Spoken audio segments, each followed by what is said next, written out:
안녕하십니까. 모니올라 시작합니다. 8월 한여름 증시가 변동성이 심합니다. 앞으로는 또 어떻게 변해갈까요? 전문가와 함께 살펴보겠습니다. 유동원 유한타증권 본부장님 모셨습니다. 어서 오십시오. 안녕하십니까.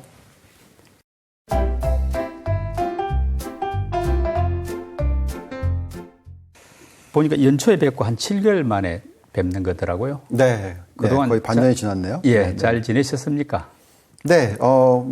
저희가 글로벌 투자를 하다 보니까 올해 사실 글로벌 증시가 나쁘지가 않죠. 안타까운 부분은 해외 투자가 그렇게 많이 늘지는 않고 있어요. 많은 분들이 좀 약간 변동성이나 좀 두려움이 좀 많으셔가지고 글로벌 투자를 좀 소홀히 하시는 느낌이 좀 있어서 그런 부분에 있어서 조금 스트레스를 받고 있습니다. 그런가요? 네. 근데 뭐 올해 글로벌 증시는 그렇게 나쁘지 않았던 것 같고 국내 증시도 뭐 비교적 괜찮았다가 최근에 약간 주춤거리는 그런 양상인데 우리 본부장님은 기본적으로 그래도 향후 증시를 낙관하십니까? 조금 조심해야 된다 보십니까? 저희가 이제 지난번에 왔을 때 그런 얘기를 해드렸던 것 같아요. 우리나라 증시도 그렇고 글로벌 증시가 상고 하중 또는 뭐 상고 하고인데 하반기는 조금 덜 오르거나 좀 쉬어가거나 뭐 이 정도. 그리고 다시 한번 또 재상승이 일어난다 그러면 11월, 12월 달에 다시 또 상승을 하는, 그래서 좀 여름철 또 가을까지도 조금 쉬어갈 수 있는 그런 구간을 말씀을 드렸었어요. 어쨌든 지금까지의 시장 흐름은 비슷하게 흘러가고 있습니다. 그래서 상고가 맞는데 이제 헷갈리는 부분은 7월까지도 계속 좋았어요. 그죠? 7월이 하반기지만 좋았다가 이제 8월에 들어서서 지금 미국 증시도 그렇고 한국 증시도 그렇고 좀 이제 주춤하거나 쉬어가거나 좀 어느 정도 차익 실현하는 모습이 좀 나오고 있습니다. 그런데 이제 중요한 부분은 많은 분들이 여태까지 생각했던 거는 하반기에 경기 침체가 올 거다 이런 얘기였잖아요. 저희는 그래도 어느 시점부터는 다시 또 되돌리기 시작할 거고 연말로 보면은 하반기도 그래도 플러스로 끝나지 않을까 정도. 그렇지만 그렇게 큰 폭의 플러스는 아닐 것 같고요. 두 자릿수는 전혀 아닐 것 같고, 얕은 뭐 한 자릿수 정도. 그렇게 저희는 보면서 시장을 판단하고 있습니다. 이제 딱 8월 중순이지 않습니까? 8월만 이렇게 좀 압축시켜서 보면은 뭐 계속 조정이 왔고 썩 좋지가 못했는데 8월 앞으로 한 보름 남은 증시 이렇게 전망까지 해보면은 8월 증시는 어떻습니까? 좀 내려가는 가능성이 더 많다고 봅니까? 아니면 그럭저럭 잘 버틴다고 보십니까? 버텨주길 바라죠. 그렇지만 정확하게는 올라가지는 못할 것 같아요. 그래서 아무래도 이제 8월 달이 미국 증시를 보더라도 약간 이제 그 여름철 휴가 기간이잖아요. 그러면 이제 거래량도 많이 줄고요. 그 사이에 변동성이 좀 일어날 수도 있어요. 그래서 지금 뭐 미국 증시에 대해서 얘기를 하겠지만 나중에 전체적인 그 흐름을 느껴보면은 변동성 야기가 좀 일어납니다. 특히 약간의 악재를 가지고 변동성을 일으키기도 해요. 근데 그 약재의 강도가 그렇게 크지 않는데도 변동성을 일으키니까 그런 모습이 지금 한국 시장에도 좀 영향을 미치고 있다라고 보시면 될 것 같고, 아무래도 이제 여름철이 좀 지나야지. 그리고 이제 미국 증시와 연결시켜서 보면은 그래도 이제 3, 4분기 실적이 발표가 되는 시기쯤 돼야지 좀 확실하게 돌리는 모습이 나오지 않을까. 그게 이제 10월 중순은 돼야 되겠죠. 그러니까 지금 8월 말까지로 보면은 여전히 변동성 구간 아래에 있지 않을까라는 생각은 듭니다. 9월 증시가 얼마 남지가 않았는데 지금 앞으로 9월 증시를 조금 조심해야 되겠다 생각할 때 우리가 변수가 있을 거 아닙니까? 어떤 게 9월 증시를 이렇게 좌지우지할 수 있는 주요한 변수다 이렇게 보십니까? 기본적인 거는 가장 핵심 포인트는 아무래도 금리겠죠. 금리. 금리 부분에 있어서 미 연준이 추가로 또 금리 올리면 어떡하냐. 좀 계속 그 한국과 미국 간의 금리 격차가 벌어지고 있잖아요. 미 연준의 기준금리가 5.25에서 5.5. 예. 그리고 한국 금리는 3.5. 네. 요즘 궤가 많이 벌어졌죠. 2%포인트 네. 차이 나죠. 그리고 더 벌어지면 어떡하냐. 이러면 이제 굉장히 큰 변수가 될 수가 있겠죠. 그래서 이제 아무래도 미 연준의 금리와 한국의 금리가 어떤 식으로 변할지 이거를 또 판단시켜주는 요소는 당연히 인플레이션 숫자겠죠. 그래서 물가가 어느 정도로 움직일 건가. 그래서 저희가 이제 바라는 거는 인플레이션이 안정을 찾아주는 모습이 이제 시장에 반영되기 시작하는 것. 그러니까 이렇게 되면은 9월 달도 그렇게 나쁘지 않은 시장이 될 수가 있습니다. 그렇지만 조금 확인을 하고 싶어 하겠죠. 왜냐면 이제 미국의 인플레이션 숫자가 이제 8월 수치가 이제 9월 중순쯤 나오니까 이제 그때까지 좀 이제 변동성을 일으키다가 그 숫자를 확인을 하고 또 글로벌 인플레이션 숫자를 확인을 하고 금리에 대한 이제 예상치가 만들어질 거고 이제 그게 이제 변수로 작용할 수 있다라고 생각하는데 저희는 숫자가 나오면 오히려 긍정적이지 않을까 생각이 들고요. 또 한 가지는 아무래도 아직까지도 미국의 경기 침체 얘기를 많이 하세요. 네. 이게 이제 왜 그러냐면 이제 장단기금리차가 역전이 돼 있다 보니까. 그렇긴 하죠. 네, 장단기금리차가 역전이 된 게 작년 9월, 10월이거든요. 벌써 1년 돼 가네요. 벌써 1년이 돼 가니까 보통 장단기금리차가 특히 단기 10년, 3년, 3개월짜리와 차이를 봤었을 때 이게 마이너스로 가고 보통 한 평균적으로 17개월 정도 네. 지나면 이제 경기 침체가 왔으니까 그렇게 되면은 뭐 내년 초 그렇겠네요. 정도의 경기 침체 오는 거 아니냐 빠르게 이런 걱정을 하면은 또 하반기가 돌리기 어렵겠죠.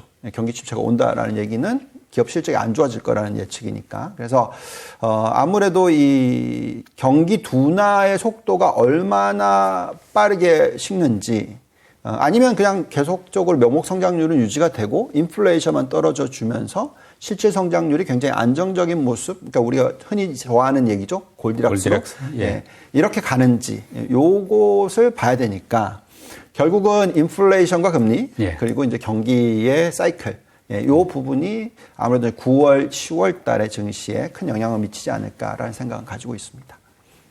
뭐 앞서 이야기를 하셨습니다만 이제 향후 증시는 9월 FOMC에서 금리를 어떻게 하느냐, 올리느냐, 중단하느냐에 따라서 좌우가 될 것 같은데 우리 본부장님 의견은 9월 FOMC 금리 동길 쪽인지 한 번은 더 올린다 보시는지 어떤 쪽입니까? 네, 저는 올리지 않을 거라고 생각을 합니다.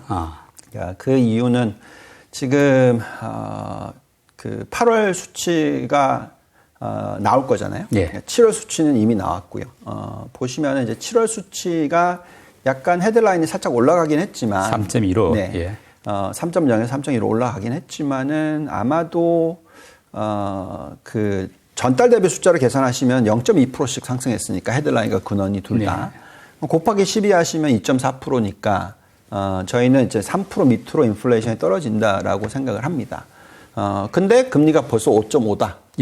그러면 이제 여기서 추가적으로 올릴 이유가 있겠느냐라는 생각을 가지고 있고요. 물론 시장에서는 요즘에 유가가 좀 올라가고 또 원자재 가격이 생산자 물가 지수가 0.3% 상승을 하니까 전달 대비해서 이게 걱정스러운 게 아닌가 이렇게 생각을 하시겠지만 저희는 큰 그림 아래에서는 안정적이다라고 생각합니다. 또 특히 다른 국가들 중국 같은 경우에는 디플레 숫자가 나와버렸고 마이너스가 나왔고요. 그래서 인플레이션은 이제 공급망이라든지 여러 가지 문제 부분들이 해소가 됐다라고 생각을 하고 있어서 여기서 이제 추가적으로 금리를 올릴 필요는 없지 않을까. 그래서 미 연준이 아마 9월 달에 뭐 또 올릴 수도 있지만 인플레이션이 어떻게 되는지 보면서 지만 이번에는 동결하겠다. 뭐 이런 식으로 가지 않을까.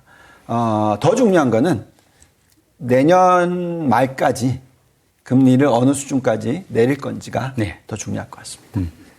투자 주체별로 한번 살펴보고 싶은데요. 최근 개인들 보면은 매수 여력이나 매수 강도가 제법 강해졌지 않습니까? 그래서 개인들에서 지금 장을 좀 이끌어간다 이런 이야기까지 나오고 있는데 당분간 이런 흐름 이어질까요? 글쎄요. 지금 보시면은 이제 그 개인 투자자들의 그 예탁금 추이 또는 이제 신용잔고 추이를 보고 있으면 개인들이 확실히 이제 시장에 들어오는 게 맞아요. 그리고 얼마나 들어올지는 제가 볼 때는 결국 그 부동산과 예. 주식시장과의 어떤 차이점을 좀 보셔야 되겠죠. 투자 수익률. 예. 예. 그게 이제 왜 그러냐면 우리나라는 미국과 굉장히 달라요. 그러니까 보시면은 금융자산, 개인들의 금융자산 비중이 30%. 예. 그리고 부동산이 거의 70%. 그렇죠. 예. 그렇기 때문에 완전히 미국과 반대입니다. 미국은 금융자산이 70%, 80%. 근데 이제 부동산 쪽이 30% 이렇게 되거든요. 그래서 만약에 부동산 가격이 폭락을 해버린다. 네. 그럼 이거는 이제 거의 이제 경제적으로 정말 안 좋은 얘기지만 더 이상 이제 안 올라간다 정도로 예. 예측을 하게 된다면 자금이 점점 더 개인 자금이 이제 주식시장으로 흘러 들어갈 수가 있습니다. 근데 이제 확연하게 요즘에 그런 모습이 나오는데 문제는 너무 수익률을 많이 추구하시다 보니까 좀 쏠림 현상이 심해요. 그렇죠. 예, 그래서 그 쏠림 현상이 좀 해소가 되는 모습을 보여주면 참 좋은 모습일 것 같다라는 생각이 들고요. 그렇지만 여전히 지금 현재 시점에서는 어느 정도 이제 수익률을 쫓아가다 보니까 자금이 주식시장으로 들어오고 개인 자금이 그게 어떤 종목이나 특정 섹터에 막 초점이 맞춰지는 그런 모습의 어떤 초기의 자금 흐름 정도로 판단하고 있습니다. 네, 그래서 개인 자금은 저희는 계속해서 어쨌든 금융상품, 특히 주식시장에 대한 또 글로벌 시장에 대한 자금 유입이 개인 투자자들, 국내 개인 투자자들에서는 충분히 일어나지 않을까 이렇게 생각하고 시장을 들여다보고 있습니다. 예. 지금 원달러 환율이 뭐 1330원대까지 이제 갔으니까 조금 높다고 봐야 되는데 네. 이런 상황에서 외국인이 볼 때 우리 국내 증시의 매력도 어느 정도로 볼 수 있을까요? 네. 우선은 이제 큰 그림으로 좀 말씀을 드려볼게요. 그러니까 달러 지수가 그 115 예. 고점 찍었었을 때 그 정도까지 갔어요. 그리고 지금 103이거든요. 102, 103 네. 정도죠. 100까지도 내려왔었습니다. 네. 그러면 이제 고점 대비해서 15%잖아요. 근데 이제 우리나라 원화를 보시면 1,320원이에요. 네. 그러니까 지금 별로 안 떨어졌죠. 그렇죠. 예, 절상이 그렇게 많이 되지를 않았습니다. 예. 그러니까 이제 왜 그런 현상이 나오냐면 지금 우리나라의 정부에 대한 문제는 없어요. 정부 부채 비율은 워낙 낮거든요. 그런데 이제 지금 현재의 문제는 가계 부채 비율이 너무 높아요.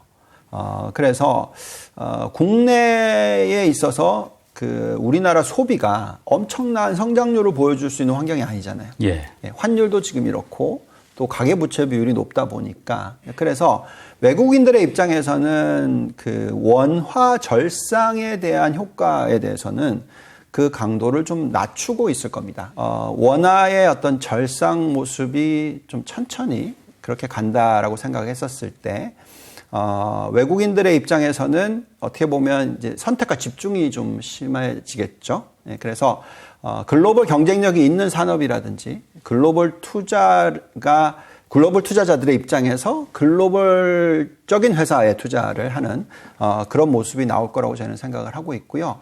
자, 그런 가운데서 지금 시장에 약간의 좀 변동성은 있겠지만 외국인들이 계속해서 이제 국내 증시에 투자를 하긴 할 겁니다.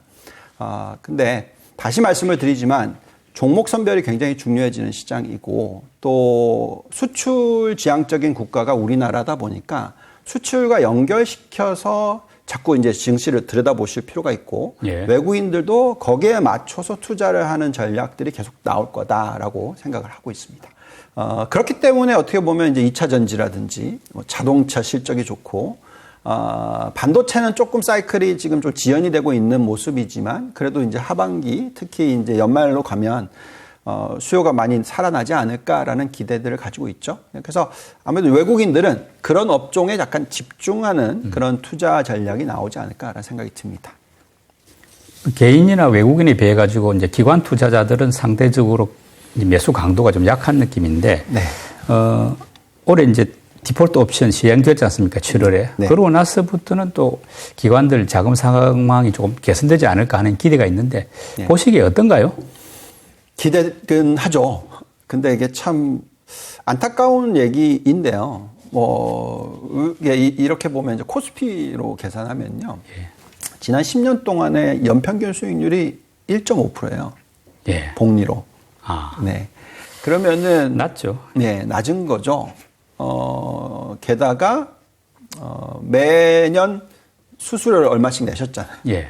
예, 그러니까 결국은 그 수수료가 10년이면은 상당히 크죠. 네. 근데 반면에 1.5%의 복리로 계산하면 한 20% 수익 남나? 10년 동안에. 예.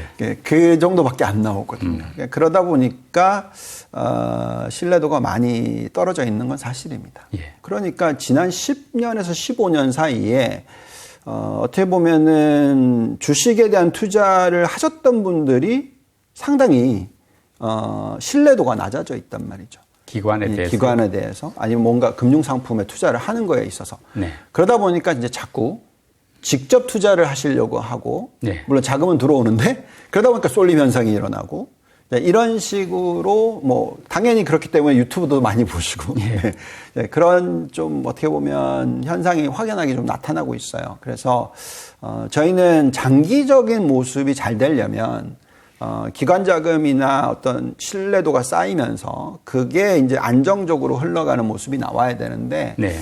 그걸 기대는 합니다. 그게 이제 건강한 시장이 되는 건강한 거죠. 시장인데 그렇게 되기를 바라는데 좀 시간이 걸리지 않을까요? 지금 이렇게까지 흘러온 게 15년인데 예. 바로 바뀌지는 않겠죠. 예, 그래서 이런 좀 퇴직연금이라든지 이런 모습들이 좀 바뀌면서 이제는 이제 금융상품, 특히 한국뿐만이 아니라 글로벌적으로 투자를 하셨을 때 우리가 흔히 생각하는 두 자릿수의 수익률을 연간 단위로 올릴 수 있다라는 마인드가 만들어지기 시작하면 그때는 자금이 많이 들어오겠죠. 근데 이제 지금은 어떻게 보면 기대는 합니다. 근데 이제 시작 단계이지 않을까.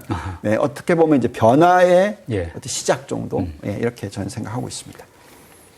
네, 업종 이야기를 조금 나눠보고 싶었는데 네. 우리 국내 증시는 올해 2차 전지를 빼놓고는 이야기할 수 없는 상황인데요. 9월 이후에 이제 2차 전지가 과연 어떻게 갈까 이게 관심인데 우리 본부장님 생각 어떻습니까? 업종으로 보면요. 글로벌적으로 2차 전지는 계속 가야죠. 예. 그러니까 왜 그러냐면 아까 말씀드렸듯이 이 생산성을 향상시켜준다라는 개념에 있어서 단가를 낮춰주는 효과를 가지고 온다라는 거는 뭐냐면 전기차에서 많이 오고 있거든요. 왜냐면 그 내연기관에서 전기차로 넘어가면서 당연히 단가를 떨어뜨릴 수 있는 룸이 있습니다. 왜냐면 부품이 훨씬 덜 들어가요. 그리고 이제 배터리가 거의 전체 부품의 절반을 차지하죠. 비용으로 보면. 그래서 이쪽이 계속 성장을 합니다. 이제 전체 자동차 시장에서 전기차가 차지하는 비중이 두 자릿수로 올라섰어요. 예. 그렇다면 당연히 지금은 2차 전지에 어떻게 보면 초입부 정도까지도 생각할 수 있는 거니까 그래서 이제 미래 성장을 많이 생각하는 거죠. 그래서 주가가 많이 올라왔습니다. 근데 이제 여기서 한 가지 변수는 뭐냐면 너무나 많은 국내 자금이 개인 투자자들이 2차 전지주를 매수를 하셨기 때문에 심지어는 우리나라의 2차 전지가 중국과의 경쟁을 했었을 때 무조건 1등이고 우리가 다 이 시장을 잡아먹을 거다 정도까지의 어떤 미래 가치를 땡긴 케이스일 수도 있어요. 예. 그렇다 보니까 너무 기대치가 높은 건 아닌가 정도로 생각하고요. 그렇지만 말씀드린 대로 이 산업은 성장이 맞고 초입부 정도이고 초입부 아무래도 이제 앞부분이죠. 네. 이제 겨우 시장 점유율 전체의 15%가 안 되니까 이게 이제 앞으로 50%까지 갈 거고 100%까지 갈 거다라고 생각하신다면 그래서 앞으로 미래 성장은 굉장히 많이 남아 있다고 생각합니다. 그렇지만 어쨌든 이 산업에 있어서만큼은 종목 선별이 중요하다. 그래서 모든 종목들을 밸류에이션을 구해 보시고 상대적인 밸류에이션이 중요한 거죠. 네. 그러니까 우리나라 2차 전지, 중국 2차 전지, 일본. 그래서 배터리 관련된 쪽에서 상대적인 매력도를 좀 분석을 하시면서 투자를 하시는 것이 좋겠고요. 그게 너무 힘드시다 그러면은 그냥 ETF를 활용하시는 게 2차 전지 투자는 좀 더 낫지 않을까. 약간 분산 투자가 되니까 그렇게 생각하고 있습니다. 본부장님 말씀은 이제 미래의 어떤 성장 가치까지 미리 당겨서 반영했다는 이야기는 지금 올 상반기에 보여줬던 폭발적인 어떤 주가 상승은 9월 이후에는 조금 쉽지가 않을 수 있다. 이런 쪽으로 해석을 해도 되겠습니까? 그래도 지수 대비해서는 초과 수익률은 날 수 있을 정도 아닐까. 예. 근데 지수가 저희가 말씀드린 게 뭐 연말까지 뭐 한 10% 오른다고 치면 네. 예, 그 정도 수익률 플러스 알파 정도를 생각하셔야지 뭐 100% 올라갈 거다 이렇게 생각하시면서 투자를 하시는 거는 좀 무리가 있지 않을까 생각이 듭니다. 예. 그러니까 반도체는 업황이 이제 돌아선다 하면서도 조금 약간 지연되는 느낌이 들고 있는데 네. 하반기에 어떤 본격 상승할 수 있는 기회가 한 번은 올 수 있을지 그게 다시 내년으로 미뤄질지 이게 좀 궁금한데 본부장님 견해 어떻습니까? 이게 참 힘든 부분이에요. 왜냐하면 저희는 반도체 전체 사이클에 있어서는 굉장히 매력이 있다고 생각합니다. 그래서 당연히 AI가 활성화되면 될수록 반도체 수요는 높아집니다. 근데 이제 그게 AI 관련 칩들이거든요. 근데 이제 우리나라의 반도체 회사들을 보시면은 AI와 관련된 매출 비중이 작아요. 예. 그래서 이걸 끌어올리려고 지금 노력하는 거고요. 그렇기 때문에 이제 그게 상승을 많이 할 경우에 미래 가치가 굉장히 크기 때문에 주가가 좀 움직이는 케이스입니다. 기존의 메모리와 낸드는 아직까지는 바닥 다지고 올라가는 모습이 안 나오고 있고 좀 지연이 되고 있죠. 그래서 제가 볼 때는 이게 이제 AI 사이클이 들어오고 그 AI가 엄청난 IT 설비 투자와 이어지고 이게 또 연결이 돼서 나중에 메모리 수요가 확 늘어나는 그런 것까지 연결이 돼야지만 우리나라의 어떤 메모리 관련된 삼성전자, SK 하이닉스 등등 큰 폭의 상승을 하지 않을까라는 생각이 들고요. 그 다음에 파운드리 쪽이라든지 그러니까 비메모리 쪽 예. 이쪽이 사실 굉장히 경쟁력이 있는데 이 부분이 워낙 미국의 경쟁력과 유럽 뭐 ASML이 있으니까 경쟁력이 높다 보니까 상대적으로 우리는 메모리 쪽에 치중이 좀 너무 높아요. 그래서 이제 필라델피아 반도체 지수 전체를 보시면은 메모리 비중이 겨우 20%밖에 안 됩니다. 그러니까 나머지 80%가 비메모리란 말이죠. 그래서 반도체 투자에 있어서는 무조건 한국 주식만 투자하시면 안 되고 이것도 마찬가지로 ETF로 활용을 하거나 네. 글로벌 쪽으로 투자를 하셔야 된다는 말씀을 드리겠고 그래도 기대를 놓을 필요는 없는 게 제가 볼 때는 뭐 대표적인 우리나라의 반도체 관련 기업들의 밸류에이션이 싸요. 예, 그래서 아마도 상대적으로 지수 대비해서는 하반기에 훨씬 더 아웃퍼포먼스를 할 거다. 2차 전지보다 더 할 수도 있다. 예. 뭐 이 정도로 저희는 생각을 하고 있습니다. 9월 이후 국내 증시에서 우리 본부장님이 좀 특히 주목한다 이렇게 보고 있는 분야가 있다면 어떤 쪽입니까? 네. 그러니까 저희의 가장 키워드는 여전히 저희는 생산성 향상이에요. 네. 그래서 글로벌적으로 주식시장이 계속 좋으려면 이 생산성의 향상이 되는 모습이 나와야 됩니다. 그렇기 때문에 여전히 저희는 우리나라가 그 생산성, 글로벌 생산성의 상승에 기여를 하는 그런 업종의 경우에 또는 글로벌 경쟁력이 있는 업종일 경우에 계속 투자를 얘기를 하고 있고요. 그게 당연히 2차 전지 플러스 자동차 부품 그리고 전체 완성차 그래서 자동차 업종이고요. 그만큼 인플레이션을 낮춰주고 생산성이 높아지는 쪽이라고 생각하시면 됩니다. 특히 미국의 생산 비중이 높아지면 높아질수록 더더욱이 더 그럴 거예요. 그런 부분을 보셔야 되겠고 또한 반도체, AI 관련된 쪽은 당연히 생산성을 높여주겠죠. 또 그 이외에도 생산성을 높여주는 가장 핵심 중에서 뭐가 있냐면 로봇과 드론 뭐 이런 쪽들이 있어요. 그래서 이런 부분들이 당연히 글로벌 경쟁력이 있는 종목이라면 들여다보셔야 될 것 같고요.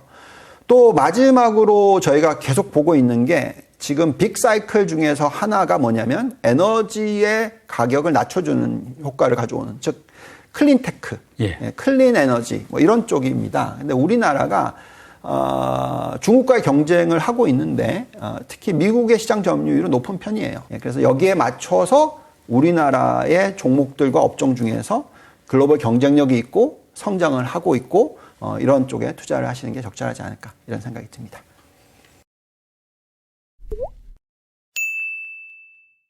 예, 지금부터는 글로벌 정치 상황 살펴보도록 하겠는데요. 네. 역시 최대 변수는 연준의 행보 아니겠습니까? 근데 현재 9월 FOMC에서 뭐 올리더라도 0.25%포인트 정도니까. 네.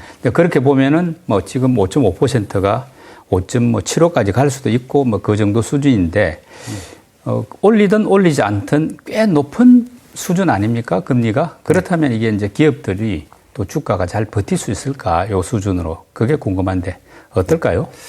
금리를 5.5%에 유지를 했는데 만약에 곧 기업도 그렇고 개인도 그렇고 부담이 너무 돼서 소비를 안 하고, 네, 설비 투자도 안 하고 뭐 이렇게 되면은 경기 침체로 넘어가고 그러면 이제 큰 위기가 오겠죠. 근데 이제 저희가 판단하기에는 지금 미국의 기업들의 생산성이 상승을 하고 있습니다.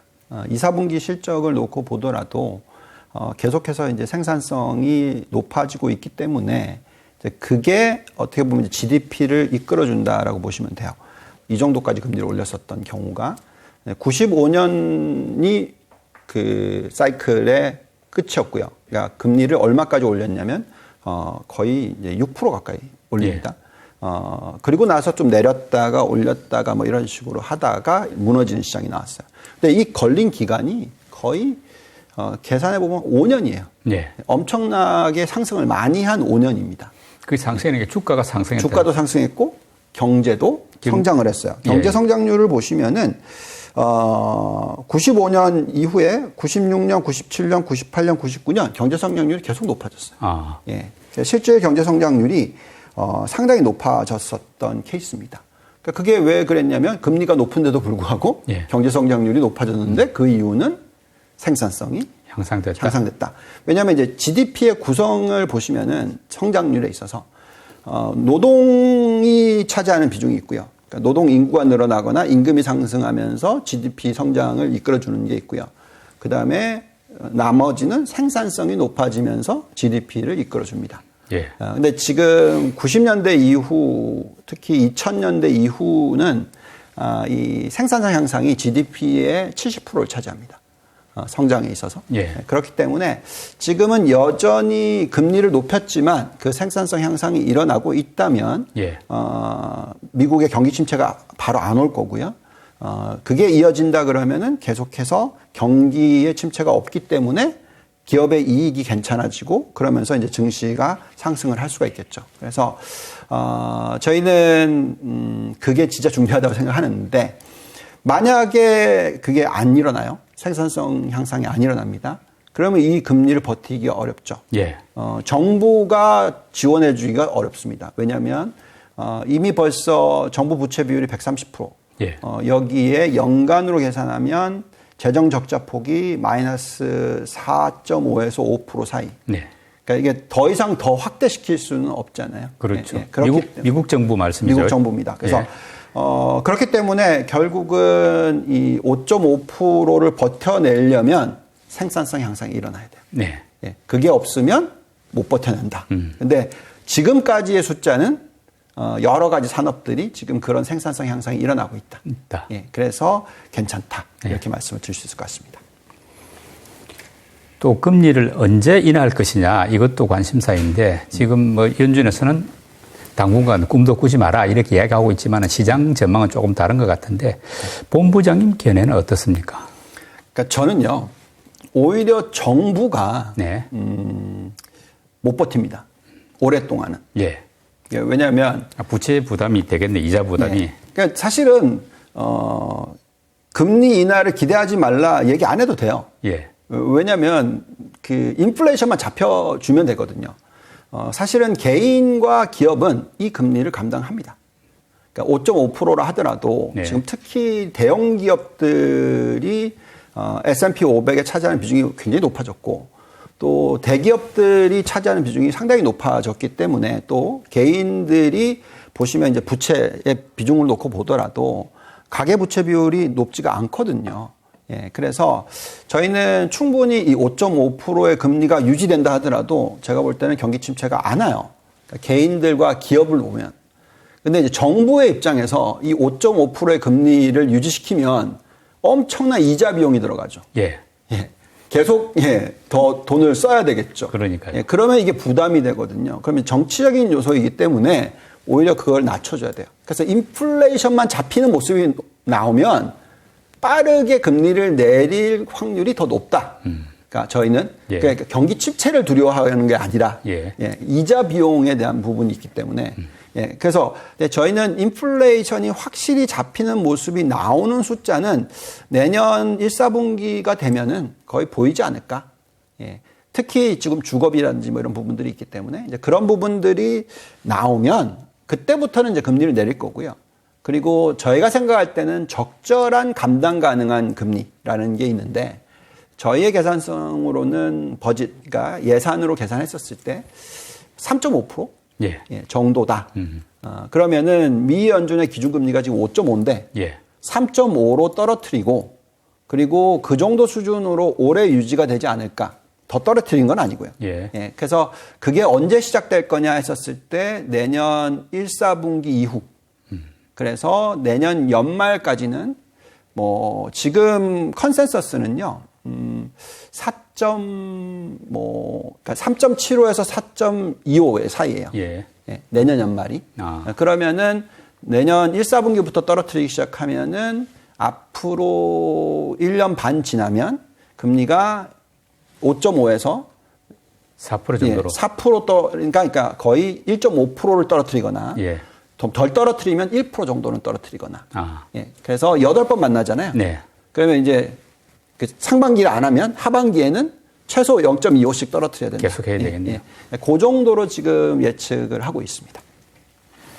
미국 10년물 국채 금리 같은 경우 지금 4% 넘어선 지 오래됐고 지금은 4.1 정도 나오던데요. 그렇고 또 긴축도 어찌됐건 아직 끝나지는 않은 상황이지 않습니까? 이런 상황에서 그동안 미국 빅테크주들이 비교적 강했던 어떤 배경이나 뭐 힘은 뭡니까? 간단하게 얘기하면은 이제는 빅테크들이 더 이상은 금리에 덜 민감하다라는 게 금리에 민감하지 않다라는 게 어떻게 보면 만들어진 거죠. 금리를 뚫고 오를 수 있는 어떤 성장성을 갖추고 있다 이런 뜻인가요? 그러니까 그렇게도 볼 수 있고요. 원래는 이제 이렇게 생각하셔야 되죠. 보통 성장주라면 부채 비율이 높아요. 그래서 금리가 올라가면 좀 힘이 들죠. 힘이 들죠. 그래서 이자 비용이 높아지고. 왜냐하면 계속 성장을 해야 되는데 자금 조달을 해야 되거든요. 그러니까 자금 조달을 하는 데 있어서 주식을 발행을 할 수도 있지만 채권이나 뭐 아니면 차입을 한다. 그러면 이제 금리가 높아졌기 때문에 그만큼 이익을 까먹는 게 많아질 거 아닙니까? 그렇기 때문에 과거에는 나스닥이 특히 빅테크 같은 경우에 그만큼 변동성이 심했겠죠. 근데 요즘에는 이런 빅테크들이 가장 현금 흐름이 좋아요. 가장 현금을 많이 들고 있고. 그리고 오히려 그 현금을 맡기면 이자를 더 많이 벌죠. 그리고 이자 수입이 생기네요. 그리고 순부채 비율이 너무 낮아요. 심지어 가장 성장을 많이 해온다는 테슬라의 순부채 비율이 가장 빅테크 중에 낮아요. 그 정도까지 그만큼 어떻게 보면 이제 이런 빅테크 기업들의 재무제표 건전성이 좋아졌다. 그렇다 보니까 금리가 높다 하더라도 이 종목들이 성장을 하면 그리고 그 성장을 하는 게 부채를 일으켜서가 아니라 자체 현금 흐름을 가지고 성장을 한다. 이거 정말 좋은 거죠. 더할 나위 없이 좋은 거죠. 그렇다 보니까 올해 상반기만 딱 놓고 보시면은 빅테크 7개 종목이 50% 올랐고요. S&P 500은 0% 올랐어요. 그러니까 그만큼 그 빅테크가 어떻게 보면은 정부보다도 더 좋다. 뭐 요즘에 애플의 시가총액이 글로벌 어떤 국가보다 더 크다. 뭐 우리나라보다는 확실히 크니까요. 그죠? 그런 모습이다 보니까 어떻게 보면은 빅테크에 대한 어떤 관심이 계속 있을 수밖에 없고요. 그 금리 정도 가지고는 이 지금 추세를 전환시키기는 어렵다. 그러니까 뭐 빠르게 하락되는 그런 모습은 나오지 않을 것 같다. 이렇게 생각하고 있습니다. 뭐 7개의 빅테크 말씀하셨는데 뭐 애플이라든지 마이크로소프트, 구글 또 뭐 테슬라, 아마존 여러 가지 이제 빅테크 주들 보면은 주가 흐름이 또 제각기 다르더라고요. 뭐 좋은 데는 좋고 또 그렇지 못한 데 차이가 있는데 앞으로 이제 AI라든지 이런 여러 가지 그 어떤 변수들을 감안할 때 빅테크 중에서도 조금 더 좋을 수 있다라고 생각하는 종목이 있다면 어떤 쪽일까요? 그게요. 이게 참 사실 딱 종목 하나를 골라서 얘기를 하기 어려운 게 엎치락뒤치락합니다. 그러니까 예를 들어서 작년 4, 4분기에 가장 안 좋았던 종목이 테슬라였어요. 근데 1, 4분기는 가장 좋았단 말이죠. 예. 그리고 작년에 가장 안 좋았던 종목 중에 하나가 메타예요. 예. 예. 옛날 페이스북. 예. 예. 근데 올해 상반기에 가장 수익률이 높았어요. 예. 그러니까 그렇기 때문에 이제 왔다 갔다 하기 때문에 이걸 참 골라내기가 어렵고요. 그래서 이제 저희는 어떻게 지금 생각을 하고 있냐면 이 빅테크를 투자를 할 때는 분산 투자하시는 게 좋다. 예. 그래서 우리나라에도 그런 ETF가 지금 나오더라고요. 한국계 그 금융사들도 뭐 빅7만 가지고 투자를 하는 ETF 만들고 있고 예. 뭐 아마도 나올 거로 저는 알고 있는데 또는 미국으로 직접 투자를 하시는 분들의 입장에서는 그 빅테크만 투자를 하는 ETF들이 있어요. 예. 예. 그래서 뭐 대표적인 10개 기업과 또 대표적인 15개 기업만 투자를 하는 ETF들이 있으니까 그렇게 분산 투자하시는 게 저희는 좋다라고 말씀을 드리겠고요. 그나마 약간 힌트를 드리자면 중간중간에 변동성은 심할지 모르겠으나 그 가장 주도주는 당연히 반도체다. 예. 그래서 미국에서는 네. 예. 그러니까 AI만큼 생산성 향상이 중요한 업종이 없고요. AI만큼 미국의 경제를 키울 수 있는 게 없어요. 지금 예측이 되고 있는 게 앞으로 30년 동안에 AI가 미국 경제의 사이즈를 더블로 만들어줄 거다. 라는 얘기까지도 있습니다. 그만큼 이 생산성 향상을 일으켜주는 거에 가장 핵심은 이 AI가 될 거다. 그러면 AI와 관련돼 있는 빅테크. 예. AI 칩과 관련된 빅테크. 그래서 뭐 당연히 뭐 반도체 쪽은 엔비디아라든지 뭐 AMD도 있을 거고 예. 또 뭐 브로드컴도 있을 거고요. 뭐 아무튼 많습니다. 빅테크 뭐 하나하나 종목을 특정 종목을 이제 선택하기보다는 ETF 투자가 더 적절할 수 있다 이런 취지로 말씀하셨는데 네.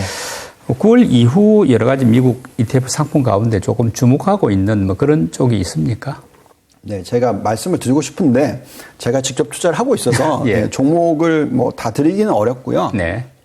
그냥 저희가 이제 도표를 하나 전달을 해드렸는데 여기서 이제 어떤 거를 관심을 가지셔야 된다라고 말씀을 드리자면 계속해서 지금 뭐 신재생 에너지, 전기차, 반도체, 네. 클린테크, 그 다음에 이제 가치주로 보면 지금까지 말씀드린 건 성장 쪽이고요. 가치로 보면은 여행, 네. 예. 그리고 미국의 부동산, 특히 이제 주택 관련 쪽. 그러니까 이게 굉장히 사실은 안정적이에요.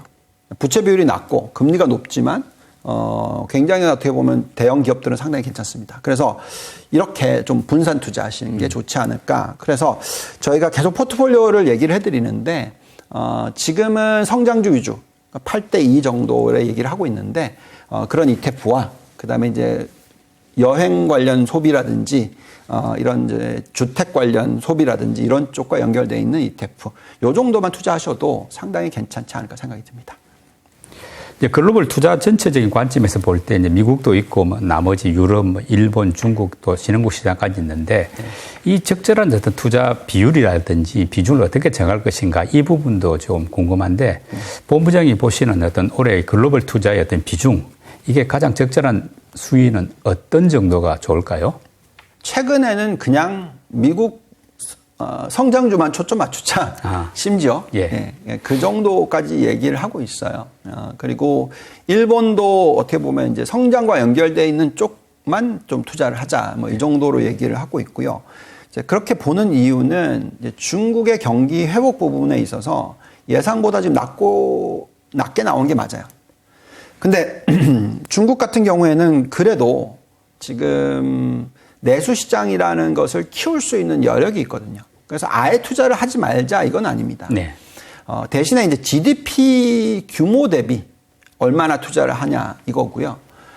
지금 저희가 달러 지수에 대해서 아까도 말씀을 드렸었는데 지금 현재 102, 103인데 네. 내년 연말까지는 한 95 정도까지는 내려갈 거라고 생각합니다. 달러 지수가요? 네. 예. 그렇다면 원화의 절상 부분은 적을 수 있으나 왜 네. 우리가 부채 비율이 좀 높다 보니까 예. 다른 국가들은 네. 상대적인 절상이 되겠죠. 위안화도 될 수 있다. 위안화도 될 수 있고 특히 뭐 예나도 그럴 수도 있는 거고 뭐 유로도 그럴 수 있는 거고요. 그래서 대만 또는 또 베트남 뭐 이런 쪽. 그래서 저희는 뭐라고 얘기를 하고 있냐면 신흥국 투자 비중을 좀 높게 가져가셔야 된다. 그래서 지금 시가총액 개념으로 계산하시면 신흥국이 한 18%, 19% 돼요.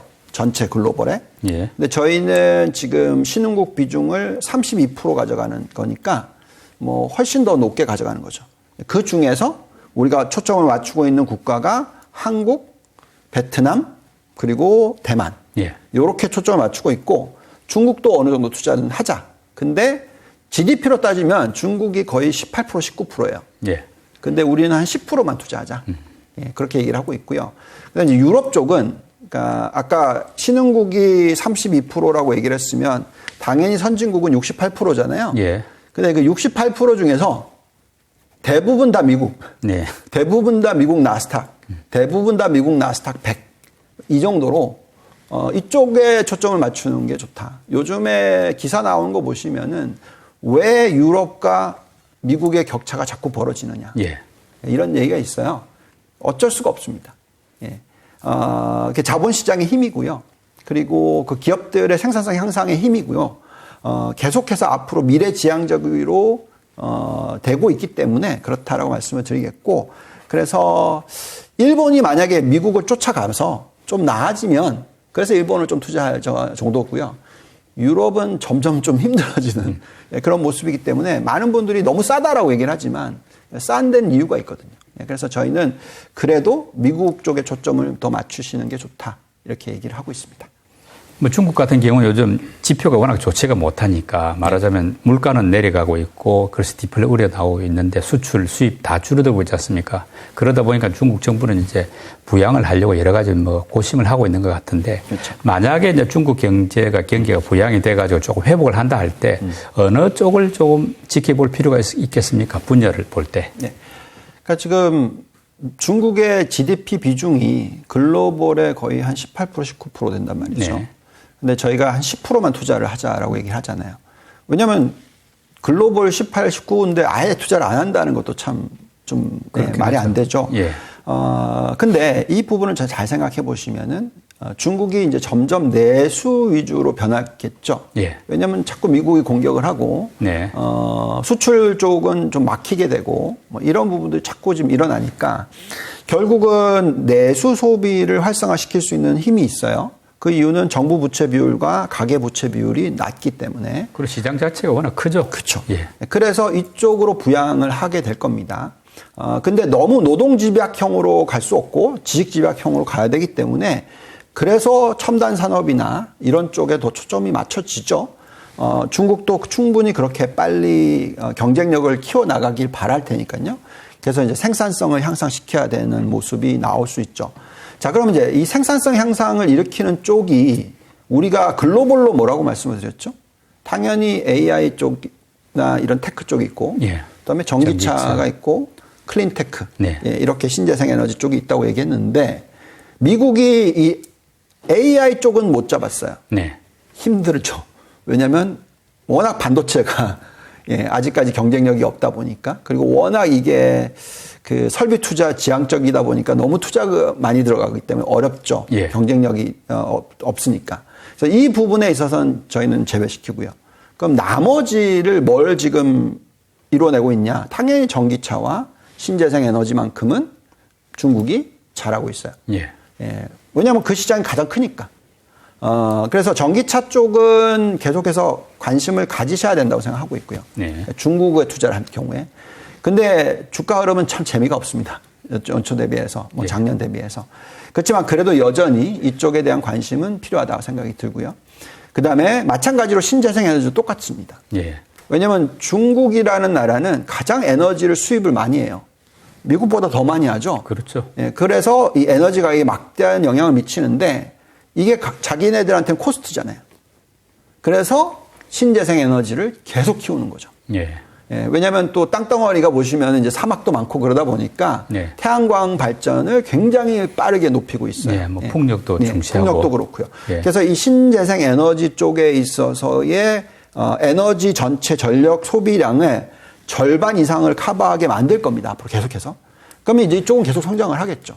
그리고 경쟁력은 계속 쌓여 나갈 거라고 생각합니다. 그래서 저희는 중국 투자를 한다면 하기 싫은 사람이 더 많아요, 요즘에. 예. 거의 관심도 없으시지만 그래도 굳이 하시겠다면 전기차와 전기차 부품 예. 그리고 신재생 에너지 쪽으로 투자를 하시는 게 가장 적절하지 않을까라는 생각이 듭니다. 그 중국 자체 소비주 있지 않습니까? 예전에 좋았던 뭐 여행이라든지 또는 뭐 주류 같은 이런 쪽보다는 상대적으로 성장이 일어나는 부분이 더 나을 수 있다. 이런 취지입니까? 네, 그렇게 보고요. 또 그렇다고 해서 또 중국을 그것만 투자하기 어렵다고 생각하시는 분들이 있다면 예. 말씀드린 대로 소비 시장은 그래도 여력이 있으니까 계속 성장을 할 겁니다. 그래서 중국 자체 내에서 그 소비 시장 안에서 시장 점유율이 높은 종목들 예. 예, 이런 것들은 투자를 해야죠. 뭐 당연히 바이주, 백주 뭐 관련된 종목이라든지 뭐 아니면 중국의 가장 소비가 큰 돼지고기라든지 예. 뭐 이런 쪽 결국 소비 중에서도 선택을 하셔야 되고 예. 거기서 매력이 있는 종목들을 잘 골라내시면 상대적으로 수익률이 나쁘진 않을 거라 생각이 듭니다. 미국의 긴축이 길어지다 보니까 이제 신흥국 발작, 긴축 발작을 우려하는 이런 이야기가 있었는데 지금 보면 별로 그렇지도 않은 것 같거든요. 네. 중국을 제외한 어떤 신흥국 시장 전체적인 분위기 최근 어떻습니까?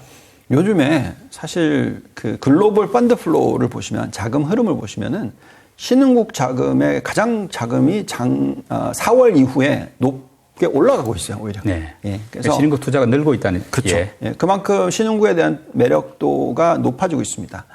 반면에 중국은 어차피 작은 규모였고요. 네. 예. GDP는 18% 19%인데 글로벌 자금의 흐름으로 보면 전체 비중으로 계산하면 5%도 안 돼요. 네. 예. 그렇다 보니까 이쪽에 오히려 자금이 빠져나가는 것이 있다 하더라도 전체적인 신흥국 시장으로의 자금 흐름은 플러스죠. 예. 그래서 그럼 누가 수혜를 받느냐? 당연히 우리나라, 네. 대만, 베트남, 예. 뭐 좀 더 나아가면은 뭐 인도네시아, 말레이시아 뭐 이런 쪽 국가들도 있을 거고 있겠고 또 최근에 약간 원자재 가격이 약간 이제 바닥을 다지는 것 같아 보이니까 또 뭐 브라질이라든지 이런 쪽에 대한 관심이 생기기도 하죠. 네. 네, 그래서 저희는 네, 발작은 일어날 것 같아 보이지 않고요. 왜냐하면 달러가 갑자기 막 계속 급등을 하는 모습이 나올 것 같아 보이지는 않으니까 재정적인 적자 폭을 봤었을 때 내년 연말까지 달러가 95 정도로 간다고 생각한다면 여전히 신흥국에 대한 관심을 가지셔야 되는데 특히나 상대적인 글로벌 경쟁력이 있는 또 생산성 향상과 연결이 돼 있는 그런 산업을 많이 가지고 있는 국가 그게 딱 뽑으면 한국, 대만, 베트남이 나옵니다. 네. 네, 그래서 저희는 그렇게 투자를 하시는 게 맞지 않나라고 생각이 듭니다. 글로벌 증시를 짓눌렀던 미국의 긴축이 이제 막바지에 이른 느낌입니다. 그런 점에서 당분간은 실적 있는 성장주를 주목하자는 유동원 본부장님의 지론이 의미 있게 다가옵니다. 오늘도 명쾌한 토론해 주신 유동원 본부장님 수고 많이 하셨습니다. 감사합니다. 감사합니다.